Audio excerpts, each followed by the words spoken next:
Everyone.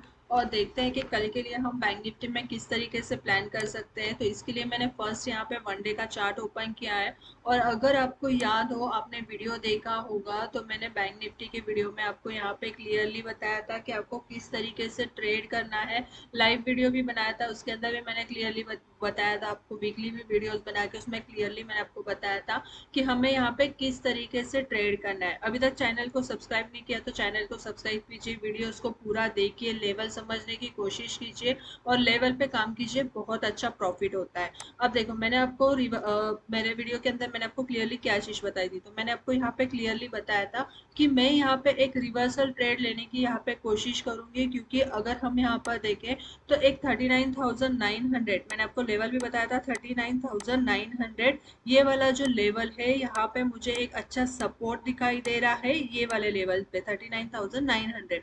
और यहाँ से मैं एक रिवर्सल प्लान करूंगी। यहाँ पे क्या करना है, हमें यहाँ पे रिवर्सल ट्रेड लेना है और स्ट्रिक्टली यहाँ पे मेरा स्टॉप लॉस फॉलो होगा। ये चीज मैंने आपको यहाँ पे क्लियरली वीडियो के अंदर बताई थी। जिन लोगों ने वीडियो देखा होगा उन लोगों ने होप सो अच्छा प्रॉफिट किया होगा। 39,900 के ऊपर बाइंग बोली थी, और इसका मैंने यहाँ पे हम लोग ने बोला था कि हम लोग यहाँ पे 40,150 तक का हमारा यहाँ पे क्या होगा, टारगेट होगा, और ये टारगेट तक हम यहाँ पे बाइंग करेंगे। अब देखो 5 मिनट्स के चार्ट में मैं आपको समझाने की कोशिश करती हूँ कि किस तरीके से वो ट्रेड लिया था और किस तरीके से एक अच्छा प्रॉफिट हमारा यहाँ पे बना हुआ था। तो जिन्होंने वीडियो देखा होगा और यहाँ पे समझने की कोशिश की होगी, क्योंकि अगर लेवल हमारे कंफर्म होते हैं तो ट्रेड लेने के बाद में कोई डरने की जरूरत नहीं होती है, बहुत अच्छा प्रॉफिट बनता है। क्योंकि अगर लेवल से ट्रेड जब हम करते हैं तो यहाँ पे क्या होता है, एक अच्छे प्रॉफिट हमें यहाँ पे बनता हुआ दिखाई देता है। देखो, जब मार्केट ओपन हुआ, ओपन होने के बाद में कंटिन्यूअसली यहाँ पे सेलर का प्रेशर दिखा और कंटिन्यूअसली मार्केट यहाँ पे नीचे आते हुए दिखाई दिया था। जैसे ही मार्केट ने यहाँ पे 39,800 का लेवल यहाँ पे ब्रेक किया तो सबको लग रहा था कि यहाँ पे अभी नीचे के साइड में सेलिंग आएगी। बट एक हम अगर देखते हैं तो यहाँ पे हमें ये चीज देखना था कि मैंने जैसे आपको बताया था, वीकली चार्ट के अंदर, उसके बाद में डे चार्ट के अंदर और मंथली चार्ट, ये हमने देखा था। इसमें मैंने आपको क्लियरली क्या बताया था, जो लेवल हमारे लिए यहाँ पे इम्पोर्टेंट होगा वो कौन सा होगा, 39,900 वाला ये लेवल हमारे लिए इम्पोर्टेंट होगा। अगर यहाँ पे ये क्या होता था कि जब यहाँ पे ये ब्रेक कर रहा था 700 के लेवल को, तो आप देख सकते हो 5 मिनट्स की कैंडल यहाँ पे, उसके बाद में यहाँ पे 5 मिनट्स के कैंडल में सेलिंग नहीं दिखाई दी। यहाँ पे क्या हो गया, फिर से जो 5 मिनट की कैंडल बनी तो वो यहाँ पे ग्रीन कैंडल बनी और अप साइड का मूवमेंट हमें यहाँ पे दिखाई दिया। इसके बाद में मैंने यहाँ पे इमीडिएटली कोई ट्रेड नहीं लिया, थोड़ा सा वेट किया, और उसके बाद में जैसे ही हमारा लेवल आया 39,900 वाला, 39,900 ये वाला लेवल आया, तो यहाँ पे हमने क्या किया, बाइंग का पोजीशन बनाया। और जो फर्स्ट हमारा टारगेट था, तो फर्स्ट हमारा यहाँ पे जो टारगेट था कौन सा था, 40,000 ये वाला लेवल था। और जब 40,000 का लेवल यहाँ पे ब्रेक हो गया ऊपर के साइड में, तो हमारा नेक्स्ट जो मैं आपको बोल रही थी ये वाला लेवल हमारे लिए इम्पोर्टेंट होगा। तो वो लेवल यहाँ पे कौन सा था, 40,150 वाला, ये एक हमारा इम्पोर्टेंट लेवल था। क्योंकि क्या हो रहा था, कंटिन्यूअसली यहाँ से हमें ये लेवल से क्या दिखाई दे रही थी, सेलिंग दिखाई दे रही थी। तो यहाँ पे हम होल्ड नहीं कर सकते थे पोजीशन, क्योंकि यहाँ पे हमारा रिस्क मैनेजमेंट भी हमें करना होता है। तो 39,900 से अगर इसकी हाई की मैं बात करती हूँ ये कैंडल की, तो 40,135 तक के टारगेट से हमें यहाँ पे अबाउट 200 पॉइंट्स के हमें टारगेट्स यहाँ पे अचीव हो गए। और अगर ये कैंडल की हम यहाँ पे बात करते हो, तो ये कैंडल की यहाँ पे क्लोजिंग नहीं मिली थी, तो यहाँ पे हमारा ट्रेड जो था वो एग्जिट हो चुका था।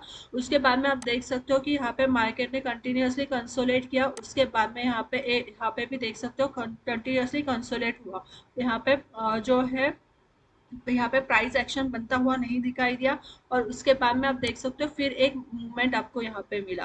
पर अगर आप ऐसे मूवमेंट्स को यहाँ पे पकड़ते हो, ऐसे लेवल्स को यहाँ पे पकड़ते हो, तो एक बहुत अच्छा प्रॉफिट हमें यहाँ पे मिल सकता है। अब हमें देखना है कि कल के दिन हमें यहाँ पे किस तरीके से प्लान करना है और कौन से लेवल्स हमारे लिए इम्पोर्टेंट हो गए। अगर हम यहाँ पे बात करते हैं, तो एक यहाँ पे अभी फिर से एक जोन हमारे लिए बन चुका है। अगर यहाँ पे इस जोन की हम ये बात करते हैं, तो ये जो टोटली यहाँ पे एक जोन बना हुआ है वो है टोटली 800 पॉइंट्स का जोन यहाँ पे बना है, जो ऊपर के साइड में अगर बात करें तो 40,500 है, और अगर डाउन साइड की हम बात करते हैं तो 39,900 के पॉइंट्स का एक टोटली 800 पॉइंट्स का जोन यहाँ पे बन चुका हुआ है। पर इंट्राडे में ये 800 पॉइंट्स में हमें किस तरीके से काम करना है, कौन से लेवल्स हमारे लिए इम्पोर्टेंट हो जाएगा, ये हमें देखना बहुत ज़्यादा ज़रूरी है। तो अब हम फर्स्ट क्या करेंगे, अब यहाँ पे हमारे लिए कौन से लेवल्स इम्पोर्टेंट है ये चीज़ हम देखते हैं। अब अगर कल के दिन मार्केट यहाँ पे यही लेवल में ओपन हो जाएगा, जो लेवल यहाँ पे निकल के आ रहा है 39,350 वाला, ठीक है, यहाँ से 40,350 वाला, तो मार्केट कल 40,350 और यहाँ पे 40,200 के बीच में ओपन हो जाता है, तो हम थोड़ा सा वेट करेंगे, यहाँ पे इसको कंसोलिडेट होने देंगे, और कंसोलिडेट होने के बाद में जब मार्केट 250 के रेंज को यहाँ पे ऊपर के साइड में ब्रेक करेगा, 40,250 के रेंज को ऊपर के साइड में ब्रेक करेगा, तो यहाँ पे हम क्या करेंगे, बाइंग का पोजीशन बनाएंगे।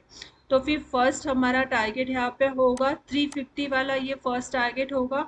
350 का लेवल ब्रेक करने के बाद में दूसरा टारगेट हमारा जो निकल के आएगा वो 40,500 का होगा, और अगर अच्छा मूव हमें मिलना है तो वो 40,500 के ऊपर ही मिलेगा, और इसके ऊपर ही हमें जब मार्केट जाएगा तो एक अच्छा अप मूवमेंट हमें यहाँ पे दिखाई दे सकता है, तब तक यहाँ पे कोई अप मूवमेंट हमें यहाँ पे नहीं दिखाई दे सकता है। अब हमने देखा कि अगर यहाँ पे 350 और 200 के बीच में अगर मार्केट ओपन होता है तो किस तरीके से बाइंग करना है, और किस तरीके से यहाँ पे हमें हमारे टारगेट अचीव करना है। अगर हम यहाँ पर देखें तो एक ट्रेड लाइन हमें यहाँ पे बनता हुआ दिखाई दे रहा है, अगर मैं इस लेवल से यहाँ पर लेती हूँ तो ये ट्रेड लाइन हमारा यहाँ पे एक बनता हुआ दिखाई दे रहा है। अगर इसके लेवल की मैं यहाँ पे बात करूँ तो कल मार्केट अगर ओपन होने के बाद में ये लेवल पे अगर ओपन हो जाता है 40,250 के पास में ओपन हो जाता है, कंसोलिडेट करने के बाद में 150 का लेवल, अगर यहाँ पे 40,150 वाला लेवल फिर से डाउन साइड में अगर यहाँ पे ब्रेक हो जाएगा, तो यहाँ से हम क्या करेंगे, सेलिंग करके चलेंगे। फिर सेलिंग के लिए फर्स्ट हमारा टारगेट जो लेवल होगा वो ये वाला लेवल होगा, निकल के आएगा 40,000 फर्स्ट लेवल होगा, और 40,000 ब्रेक होने के बाद में सेम फिर 39,900 का हमारा ये यहाँ पे लेवल निकल कर आएगा। यहाँ पे आपको सिर्फ लेवल्स को फॉलो करना है, यहाँ पे देखना है कि कैंडल्स किस तरीके से बन रहे हैं, और मार्केट के मूवमेंट को आपको पकड़ते आना चाहिए। जब आपको लेवल्स पता होते हैं कि यहाँ पे कौन से लेवल्स बन चुके हैं, यहाँ पे कौन सी ट्रेड लाइन ब्रेक हो रही है, तो बहुत अच्छा यहाँ पे प्रॉफिट होता है। जैसे कि यहाँ पे अभी हमें पता है कि ये 150 वाला लाइन हमारे लिए कितना इम्पोर्टेंट था, ये लेवल हमारे लिए कितना इम्पोर्टेंट था, और मैंने आपको बताया भी था यहाँ पे 40,100, यहाँ पे 40,100 और 40,200 के बीच में जब भी यहाँ पे कंसोलेट होकर ऊपर के साइड में एक मूव मिलेगा हमें, तो वो एक अच्छा मूव मिलेगा। तो फर्स्ट हमारा ये वाले कैंडल का यहाँ पे हमें जो रेजिस्टेंस दिखाई दे रहा है वहां तक के हमारे टारगेट हो गए 40,350 के, और एग्जैक्टली अगर हम देखें तो क्लोजिंग भी हमें यहाँ पे 40,355 की क्लोजिंग यहाँ पे हमें मिली हुई है। और अगर इसके हाई की हम बात करते हैं कैंडल की, तो 40,371 तक का हाई हमें यहाँ पे देखने के लिए मिला। तो यही होता है कि लेवल आपको किस तरीके से फॉलो करना है ये देखना होता है। तो अब मैंने आपको ये तो बता दिया, अगर गैप अप के साथ में ओपनिंग मिल जाती है और गैप अप हमें यहाँ पे दिखाई देता है 40,500 और 40,600 के बीच में दिखाई देता है, तो यहाँ पे हम क्या करेंगे, कंसोलेट होने दो। कंसोलेट होकर जब तक मार्केट यहाँ पे अगर 40,550 के कैंडल की क्लोजिंग ऊपर के साइड में दे देगा, तो ही हम यहाँ पे क्या करेंगे, ऊपर के साइड में बाइंग करेंगे, अदरवाइज भी हम यहाँ से नीचे के साइड में डाउन साइड में सेलिंग ही करके चलेंगे, यहाँ पे फिर बाइंग की पोजीशन नहीं बनाएंगे। तो फर्स्ट हमारा जो टारगेट होगा वो यहाँ पे निकल के आएगा 40,400, 400 का लेवल ब्रेक होने के बाद में 40,350, और 350 का लेवल ब्रेक होने के बाद में दूसरा जो टारगेट निकल के यहाँ पे आएगा 40,200, और उसके बाद में हमारा जो लेवल है यहाँ पे 40,150, और अगर 150 भी ब्रेक हो गया तो 40,000 तक के टारगेट्स हमें यहाँ पे दिखाई देंगे। तो आपको ये चीज़ याद रखना है। अभी ये रेंज बन चुका है और ये रेंज के अंदर ही हमें रिवर्सल ट्रेड लेकर यहाँ पे क्या करना है, प्रॉफिट बुक करना है। अगर आप यहाँ पे ट्रेड को होल्ड करोगे और वेट करोगे कि मुझे यहाँ पे 200 से 300 पॉइंट्स एक ही मूव में मिल जाएंगे, तो वो अब पॉसिबल नहीं है। अगर ये मूव हमें अच्छे से मिलना है तो 40,500 के ऊपर ही मिलेगा, और जब तक 500 यहाँ पे 550 का लेवल यहाँ पे ब्रेक नहीं होगा तब तक एक अच्छा मूव हमें यहाँ पे नहीं दिखाई देगा। और अगर यहाँ पे इसको डाउन साइड में भी जाना है तो अब यहाँ पे इम्पोर्टेंट लेवल हो गया है 39,750, ये वाला इम्पोर्टेंट लेवल हो चुका है। जब तक ये ब्रेक नहीं होगा तो नीचे के डाउन साइड में हमें यहाँ पे कोई सेलिंग नहीं दिखाई देगा। वीडियो अच्छी लगती है तो लाइक कीजिए, शेयर कीजिए और कमेंट कीजिए। Thank you.